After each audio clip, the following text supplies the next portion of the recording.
The views and opinions expressed on any program are those of the producers and/or the persons appearing on the program, and do not necessarily reflect the views and opinions of FRC Media, Bristol Community College, or the City of Fall River.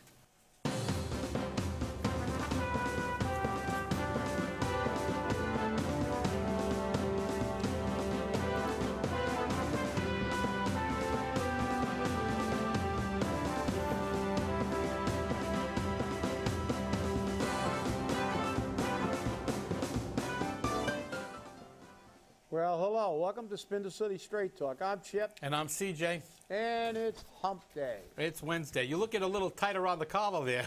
I'm loosening it up a little bit. The meeting's over at the retirement board. And it's hot in here, that's for sure. Hey, just a reminder to our viewers, today starts the focus groups, today and tomorrow. Today from 3:30 to 5:30 at the Spencer Boarding School. Tomorrow from 3 to 5, and again from 6 to 8. Both at the Spencer Boarding School.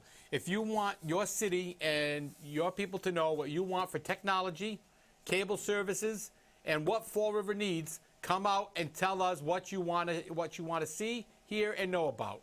Because this focus group is asking you the questions, and you need to tell us what you need. So please be sure to come out today. Once again, 3:30 to 5:30 at the Spencer Boarding School today, and tomorrow from 3 to 5, and then from 6 to 8 at the Spencer Boarding School. That's it.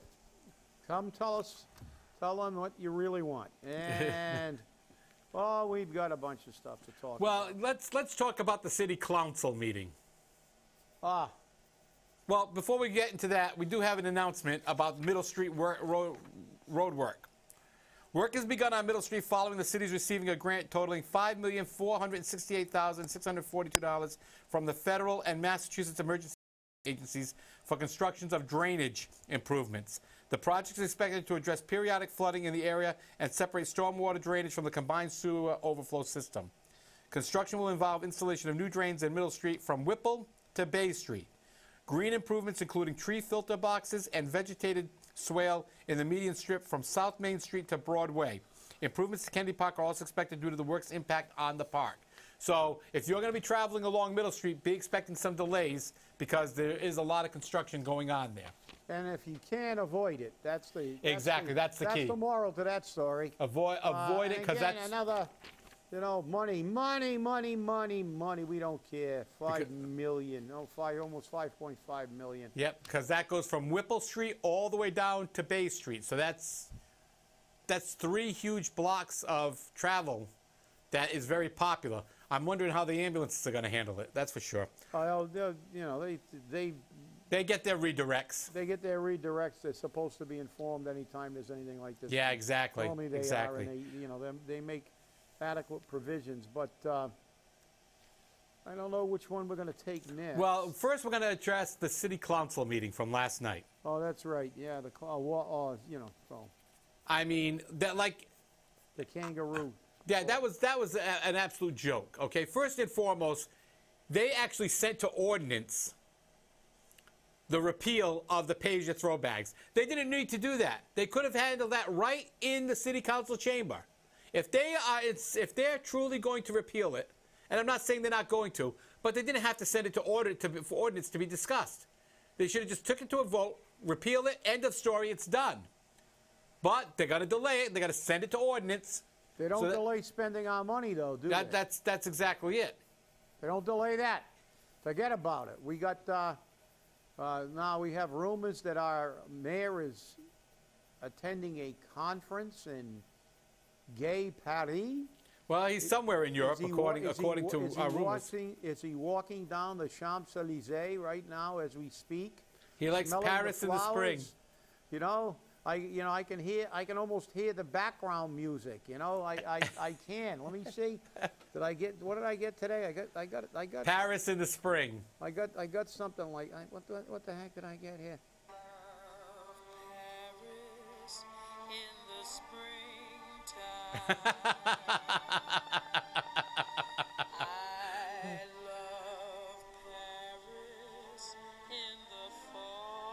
I love Paris when I go for free. Exactly. So I wonder if the city's paying for that. I'm worried about the taxpayer, and I'm worried about spending money. And I know I didn't take any spending money out of my legal defense fund, but I don't know what kind of conference that a mayor would go to, an international Europe. conference, huh? In Europe.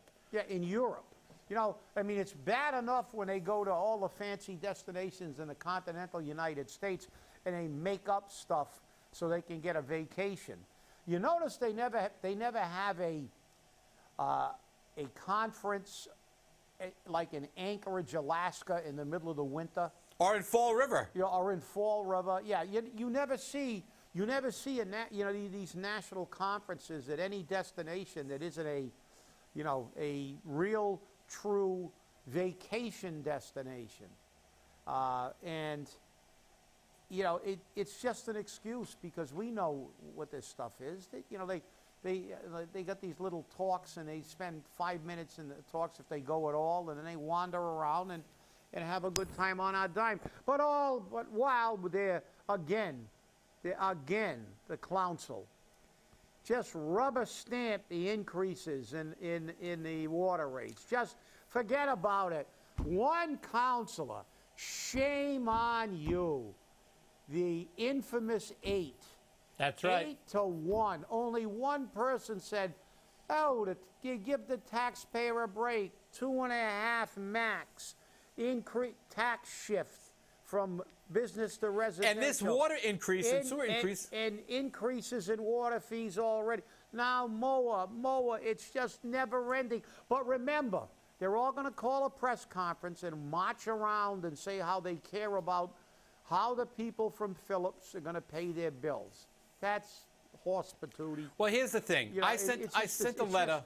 It's just irritating beyond words. I sent a letter to the city council, and they read it into the record, except for the last 2 sentences. Okay? And the city council said, no, we don't want to hear the last 2 sentences. Why? Because it came from C.J. Ferry, and he speaks the truth. And not only that, you were speaking the truth. That's right. And those last 2 sentences were asking for the city council to remember the people. That's why they didn't want it read. They Okay. probably timed it beforehand and say, is there any way we can drag this thing out so we don't have to read that sentence that says, you know, remember the people, right. care about the people. And the only city councilor was Councilor Steve Camara, who said, no, we got to remember that we are already taxing these people too much. I cannot support this. And he didn't. But who did support it? Pamela Liberté LeBeau supported it. Steve Long supported it. Oh, you expect, Derek Viveris supported it. Joe Camara supported it. But then you got people that supposedly care about the taxpayer, like Pamela Liberté, like Cliff Ponte. You know, what happened? What happened? You know, there's never an attempt to rein in spending. The head of the water department said he had $400,000 to spend left over. That meant that his budget was too big last year. That's right. So, and I said that in the letter. Taxation. I said that in the letter. I said free cash is not free cash. That means overtaxation or overcharging. Yeah. Okay. And what did Terry Sullivan say to the ordinance committee when he presented this? He says, I had to spend $400,000 of free cash last year, and I need to replenish that account. He admitted that this cost increase. Fund. Right. This cost increase was to make more free cash for him. Yeah, that's right. It's not to make sure you get clean water. It's to give him more free cash. That's right. It's And bad why enough does that he his need kids free have cash? a job in the city government now. Yeah. His wife has a job in city government now. Yeah. Everyone has a job in city government in his family. Don't they know what the private sector is? No, because private sector, you can't do whatever you want, be ineffective in your job, and have the taxpayers foot the bill. Nobody, you know, the reality is that, I hate to tell you this, and I shouldn't have to tell Terry Sullivan this, the water department isn't a profit-making business. It's a city department. They're supposed to provide us with the services. That means they should have a budget that's an accurate budget and not have excess. You don't need to keep excess money. Remember the good old days, CJ, and I know you do. Remember the good old days when department heads had budgets that actually were based on what they really needed, and only if there were unforeseen circumstances like 25 blizzards, then you'd see, oh, Frank Manning make his way up to the table and ask the city council for more money. Why? Why don't they do that anymore? Because when you ask for more money above your budget, they ask you why you need it. And if it's for something that really isn't necessary, they may not give you the money. Just like the politicians in Boston figured out after the Halloween massacre that if they kept the law the way it was, where the voters had to approve their pay raises, they might go a year without giving themselves a pay raise, or not as much as they wanted. So they changed the law to give themselves cost of living raises. And guess who determines how much they get? They do. But so Terry Sullivan wants to have a fund to spend as he sees fit, whether it's to hire some political hack or do something that maybe not be necessary. But if you look at cities that are really have money and have people who pay attention to what they do, they never get. You look at Newton. I love that place because you look at their budget, and when you open their city budget for the year, you see every department says what they promised to do in the past fiscal year, what they got accomplished, and a reason that they didn't do the things that weren't accomplished. There has to be a reason. And then they have the perspective for next year with everything they're going to do. It's not like, hey, just give me a bunch of money I can throw in a slush fund and I'll do whatever the hell I want, and the only time you'll see me is when I'm looking for a pay raise or I'm looking to raise the taxpayers' rates. This is not, this is a trough. They're not supposed to be running this city this way. We're supposed to have zero-based budget. God, we're the farthest thing away from zero-based budget. And here's the problem we have. It's not the politician's fault. It's not the department head's fault because you let them get away with it. You, the taxpayer, let them get away with it because you're too bloody stupid. Too bloody stupid to hold their feet to the fire. You think, oh, they don't listen to me. Hey, they don't listen to me at all, and I know it. They don't listen to me. But you know what? I still fight with them. I still make sure they know. I make my voice be heard. That's what you need to do. You need to make it be heard that you're not going to support a water rate increase. You're not going to support a tax increase. You're not going to support all these patronage jobs. And until you let your voice be heard, you get what you deserve. You get what you deserve. You're going to have to take out a third mortgage just to pay your tax bills. Well, we've all heard the old saying, power corrupts and absolute power corrupts absolutely. Well, we have another one in Fall River that says lack of accountability corrupts, and absolutely no accountability corrupts absolutely. Because I've mentioned many times on this show about sitting in the city council chamber when someone was getting skewered for what he did, and when he walked back to his seat, he was sitting next to Mr. Terry Sullivan, and I overheard it when he said, just, it'll pass. That's right. Go up there, take a little heat today, but they'll forget about it. There'll be no accountability. You're not going to get fired for falsifying overtime records and charging a department that wasn't responsible for that. You're not going to get fired. As a matter of fact, you probably get a promotion. And you wonder why the city, and you're right, CJ, you're right. It's the voters' fault. There's only accountability when the people demand accountability.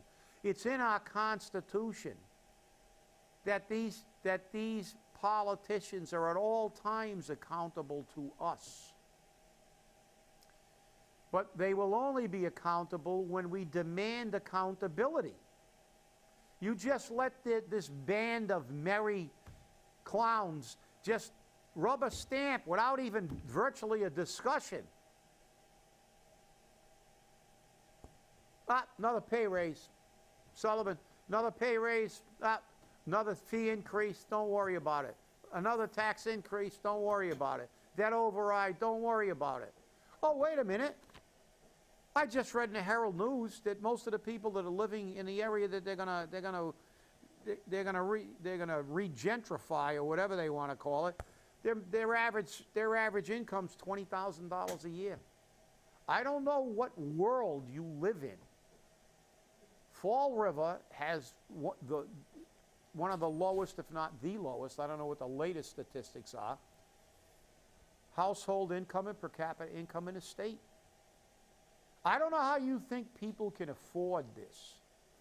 You don't care, though, because last time I checked, it was down to 34% of owner-occupied property. So those people, you can't win an election. You can't lose an election by screwing them because there's less than 50% of them. There's less than 40% of them.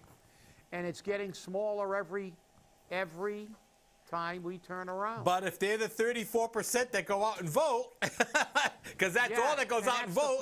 But, you know, you got a lot of these people, and, you know, I mean, look, I understand. Some of these people are very, very, and I said, that 34% isn't even a real figure.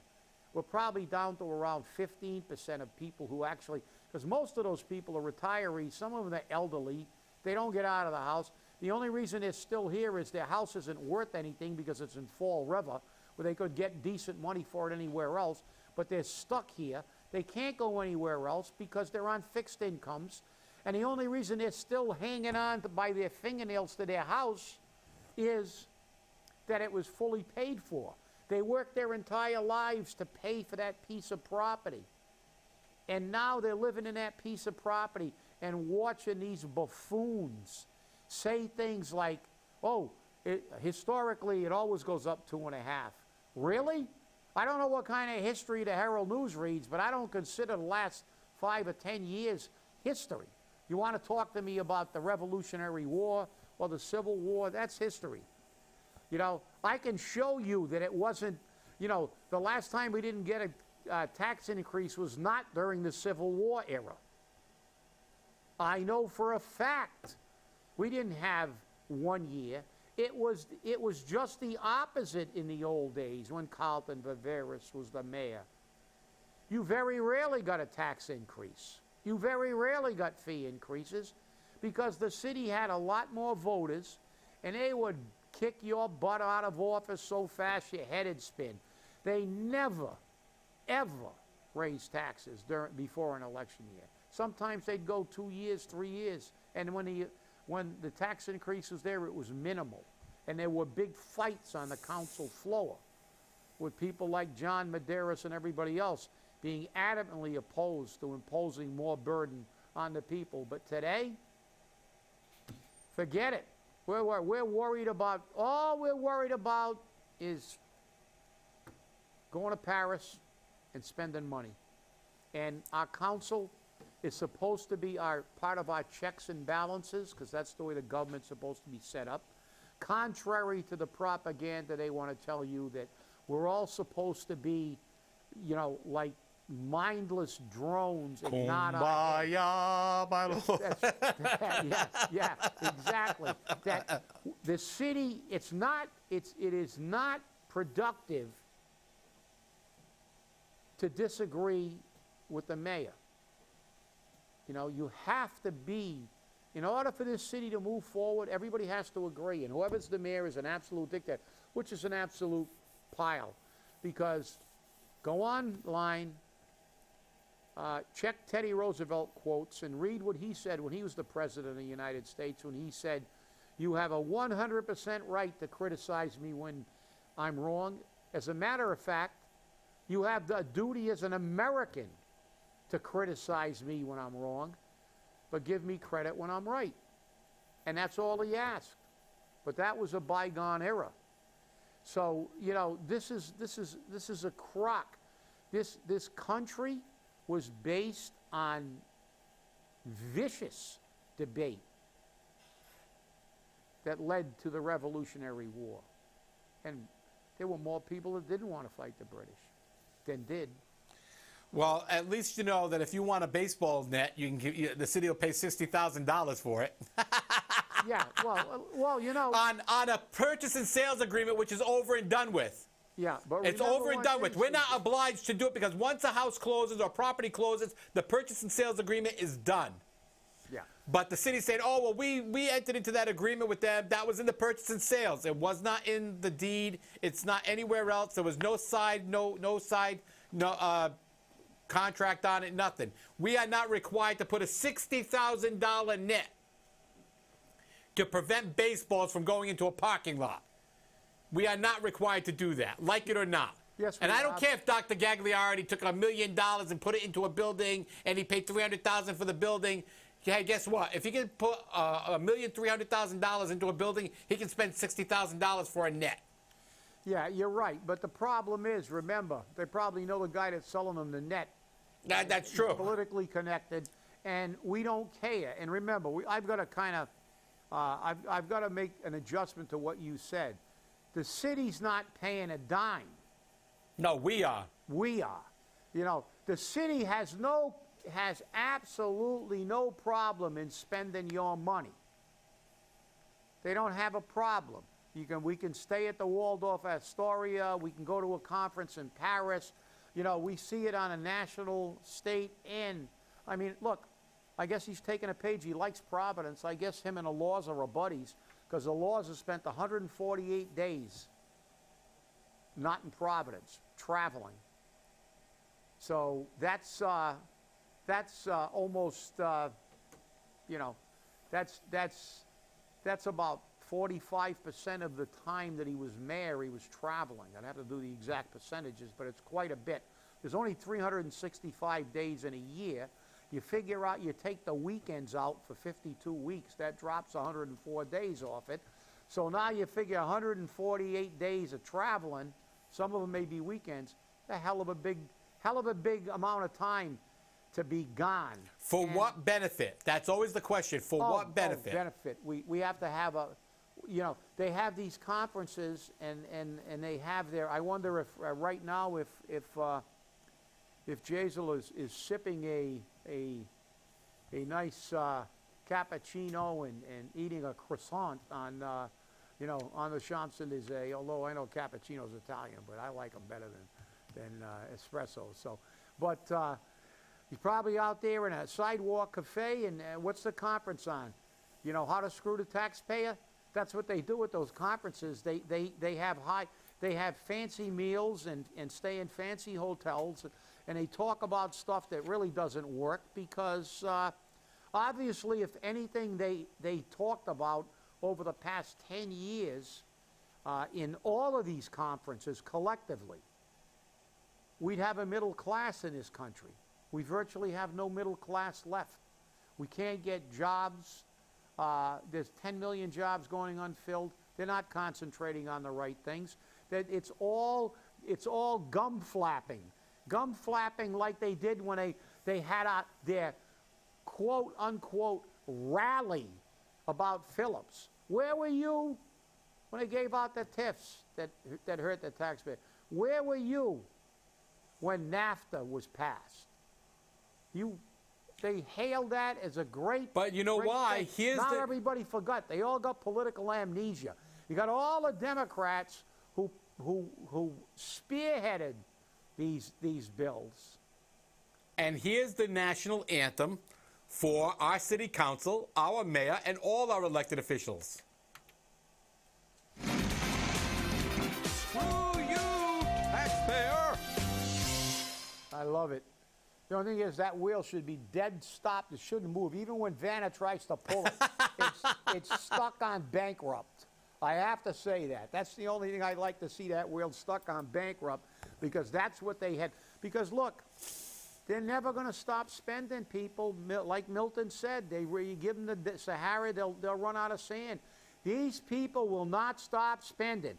And if the mayor won't stop spending and you can't get him out, it only takes a few thousand votes to move 6 or 7 people out of that city council.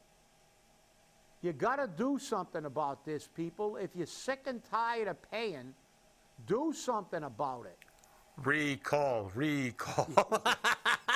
And even that, a wonderful charter that you don't enforce, but you can bet your bippy, as an old saying used to be, that if there was a recall attempt, they would enforce the new charter, which makes it virtually impossible.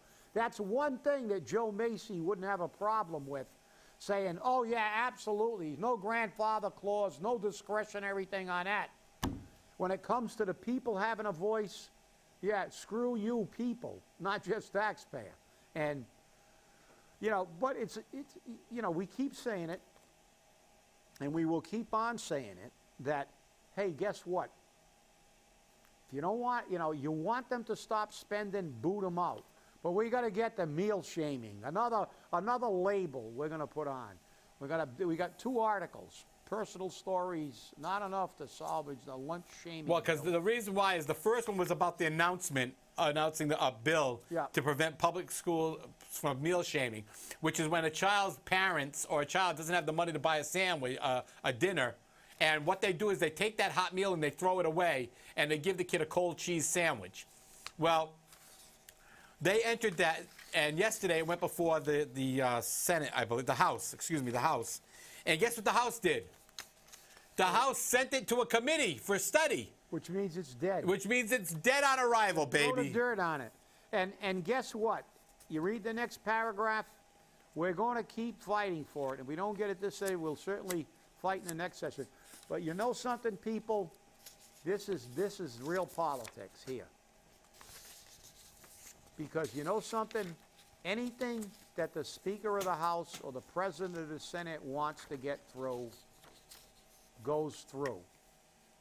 They buried this because they're afraid it'll cost them a little extra money, and it is reprehensible. I don't like these labels, meal shaming, because we're getting too much about trying to make everything in some kind of with some kind of label and political correctness. But it is reprehensible not to feed children. And it says right in the article, if a child doesn't have it, they take the hot meal away and they throw it away. I mean, if we can't feed our children, we give foreign aid out, we give billions of dollars in tax breaks and TIFs. And I'm going to tell you something. If we can't figure out how to give every single kid in school a hot meal, shame on this country. Shame on this country. And for these clowns in Boston to bury it and just pretend that, oh, we'll just try next year. It's not going to get through until the people who are affected. And most of these people who are in power are not from communities where people can't afford food, can't afford a real lunch. And that's a travesty. It's a travesty and an injustice. And as Gandhi once said, you can judge a society by how it treats its animals and its weakest, its children and its elderly. And look at what we do to the kids and the elderly. We try to cut their health benefits. We want to cut their pension benefits after they work their whole lives. And children going to a school in a city where we have the highest number of people living below the poverty level in the state. And you're going to deny these children a meal? And you throw away tons of food? You throw a meal away? I mean, forget about corporate greed. This is just, you know, this is almost almost criminal. And remember, it's your tax dollars that pay for those meals. That's right. And I'll tell you what, I'll pay my taxes to give a kid a meal. I don't like paying my taxes for $20,000 pay raises for a guy that's got a pension over $100,000 like Joe Macy and $40,000 for Mary Sahadi. But I'll pay for a kid's meal anytime. And if that doesn't anger you, I don't know what can. Well, that's it for our show. Remember, we have the focus groups today and tomorrow, 3:30 to 5:30 at Spencer Borden today. Tomorrow, again, get out there, 6 to 8 tomorrow night. I believe it's 3:30 to 4:30 tomorrow as well. So get out there and let us hear what you have to say. That's have right. a great day and stay angry. You stay angry.